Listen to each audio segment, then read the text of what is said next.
मध्य प्रदेश में टूरिज्म तो है ही, लेकिन धार्मिक यात्राओं के माध्यम से एक नया टूरिज्म डेवलप करने की कोशिश की जा रही। उसी के लिए मुख्यमंत्री डॉक्टर मोहन यादव आज वाराणसी में आए हैं। सुबह उन्होंने भगवान बाबा विश्वनाथ के दर्शन किए और इस वक्त इस स्थान पर एक बड़ा जो है कार्यक्रम होने जा रहा है। आप देख सकते हैं मां गंगा से नर्मदा तक टूरिज्म सर्किट भी बनाया जाएगा। इसके अलावा धार्मिक जो यात्रा है उसको कैसे बेहतर किया जा सकता है, इसी को लेकर मध्य प्रदेश सरकार प्रयास कर रही है। कुछ समय बाद इसी हॉल में मध्य प्रदेश के मुख्यमंत्री डॉक्टर मोहन यादव उत्तर प्रदेश के प्रमुख ऑपरेटर्स, होटल इन्वेस्टर्स के साथ मीटिंग करेंगे। हमारे साथ फिक्की के चेयरमैन प्रतीक बोरा जी हैं। प्रतीक जी, मध्य प्रदेश वैसे भी टूरिज्म के हिसाब से और आजकल धार्मिक टूरिज्म के हिसाब से बहुत महत्वपूर्ण स्टेट है, जिस तरीके से यूपी है। किस तरीके की संभावनाएं आप तलाश रहे हैं और आपके यूपी के इन्वेस्टर्स संभावनाएं? दोनों सिस्टर स्टेट्स हम माँ गंगा और आपके यहाँ माँ नर्मदा जो है वो दोनों बहनें हैं, एक श्रेष्ठ एक ज्येष्ठ। तो इस तरह से अगर देखा जाए दोनों ही स्थानों पर जो है कुंभ होता है। आपके यहाँ सिंहस्थ होता है, हमारे यहाँ कुंभ महाकुंभ होता है।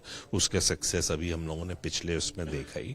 रिलीजियस टूरिज्म या स्पिरिचुअल टूरिज्म बोले तो बहुत बुलंदियों पर पहुंच रहा है दोनों ही स्टेट्स में। अगर आप फुटफॉल की बात करें तो ये एक बहुत ही अच्छा समझौता दोनों स्टेट्स में हुआ है, जहां पर हम अपने पड़ोसी स्टेट के साथ ही इतना बिजनेस जनरेट कर सकते हैं। और बिजनेस जनरेट हो रहा है जब से हमारा एमओयू हुआ मध्य प्रदेश सरकार के साथ उत्तर प्रदेश का। तो तब से अगर आप देखें दोनों ही स्टेट्स के ऑपरेटर्स, इन्वेस्टर्स वो एक दूसरे के स्टेट्स में जाके इन्वेस्ट कर रहे हैं, अपॉर्चुनिटीज देख रहे हैं। और ओडीओपी की बात हो रही है। ओडीओपी हमारे उत्तर प्रदेश में शुरू हुआ, आज ओडीओपी की बात जो है पूरे देश में हो रही है और मध्य प्रदेश भी उससे अछूता नहीं है। तो हम एक दूसरे से सीखने का काम कर रहे हैं। दोनों बहनें माँ गंगा माँ नर्मदा एक दूसरे से सीख रही हैं, एक दूसरे की पूरक हैं दोनों। तो एक बहुत ही अच्छी पहल ये सरकार, मध्य प्रदेश सरकार ने करी है और हम इसकी सराहना करते हैं। 6 महीने पहले मध्य प्रदेश यूपी ने इस तरीके के सहयोग की शुरुआत की थी और आपने जैसा कि बताया कि उसके बहुत सकारात्मक परिणाम आए हैं। यदि हम उसको कमर्शियल उसमें देखें तो करीब कितना जो है टूरिज्म बढ़ा है और उसका अगर आप देखें तो इकोनॉमी में कितना फर्क पड़ा होगा? देखिए दोनों स्टेट्स के बीच में हम समझते हैं कि टूरिज्म डबल हुआ है दैन पहले। अगर हम आज से कुछ समय पहले की बात देखें तो हम लोग रीवा को नहीं जानते थे। आज अगर हम कॉम्प्लीमेंट करने की बात कर रहे हैं तो आप ही के जो टाइगर्स हैं, आप टाइगर स्टेट है मध्य प्रदेश के टाइगर्स जो हैं वो अब यूपी में भी आ रहे हैं। अगर हम रानीपुर देखें चित्रकूट के पास, चित्रकूट जो एक हमारा धार्मिक स्थल है, वो चित्रकूट जो है दोनों स्टेट में शेयर्ड है।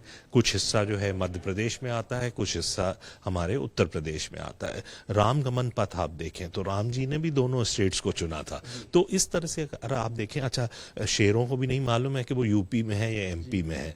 तो इस तरह की अगर आप देखें तो बहुत ज्यादा डेवलपमेंट हुआ है। चाहे वो चंबल नदी की बात हो, चाहे किसी भी आप इस तरह के वो देखें तो हमारे समझ से जो with in both the states जो ट्रैफिक है वो लगभग डबल हो चुका है। दोनों ऑपरेटर्स, यूपी के ऑपरेटर्स जो हैं वो एक बहुत ही अच्छा एसोसिएशन रख रहे हैं अपने मध्य प्रदेश के ऑपरेटर्स के साथ, और इसी तरह से मध्य प्रदेश के ऑपरेटर्स जो है यूपी के साथ। तो दोनों ने मिल के इस तरह की आइटनरी सर्किट्स डेवलप करे हैं जो सिर्फ स्टेट तक सीमित नहीं है उनके स्टेट तक, पर स्टेट से बाहर भी जा रहे हैं।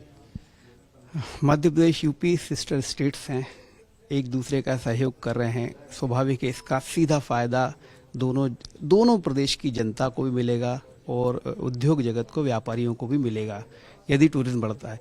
लेकिन एक बात और है कि चूंकि दोनों सिस्टर स्टेट्स हैं, मुख्यमंत्री डॉक्टर मोहन यादव बहुत प्रयास कर रहे हैं कि मध्य प्रदेश की इकोनॉमी को तेजी से आगे बढ़ाया जा सके। आप लोग किस तरीके की सरकार से अपेक्षा करते हैं और किस तरीके की आपकी बातचीत चल रही है? देखिए सरकार जो है दोनों ही प्रदेशों की बहुत ही सकारात्मक सरकार है, बहुत ही एक हेल्पफुल सरकार है। और दोनों प्रदेशों का ये पैक्ट हो चुका है, दोनों मुख्यमंत्रियों का ये पैक्ट हो चुका है कि हम लोगों को एक दूसरे का पूरक बनना है। तो हम तो कहेंगे कि वो अगर हम पॉलिटिकल ब्रदर्स बोल सकते हैं हम। दोनों सरकारें एक हैं, दोनों का उठना बैठना साथ में है, तो इससे बेहतर तो कोई माहौल हो ही नहीं सकता था दोनों स्टेट्स का। सारे दोनों ही स्टेट्स के अधिकारी जो हैं वो एक दूसरे का साथ दे रहे हैं। तो आज जो सम्मेलन यहाँ पर बनारस में हो रहा है, हमारे प्रधानमंत्री की कॉन्स्टिट्यूएंसी है, बनारस का डेवलपमेंट आप देखिए, इसी तरह से उज्जैन में हमने आपका डेवलपमेंट देखा, तो एक बहुत ही मार्वलस डेवलपमेंट हुआ है, दोनों ही स्टेट्स ने करा है। और आज ये दोनों स्टेट्स जो हैं आज हमारे प्रधानमंत्री की कॉन्स्टिट्यूएंसी में एक तरह से मिल रहे हैं। तो इससे बेहतर संगम, इससे बेहतर समागम की जगह उत्तर प्रदेश में हो ही नहीं सकती थी। ये आपने बहुत अच्छे शब्दों का उपयोग किया, संगम और समागम। तो मध्य प्रदेश उत्तर प्रदेश सिस्टर स्टेट होते हुए एक दूसरे के लिए पूरक भी बने हुए हैं और एक दूसरे के आर्थिक हितों की भी पूर्ति कर रहे हैं। Thanks for watching BSTV.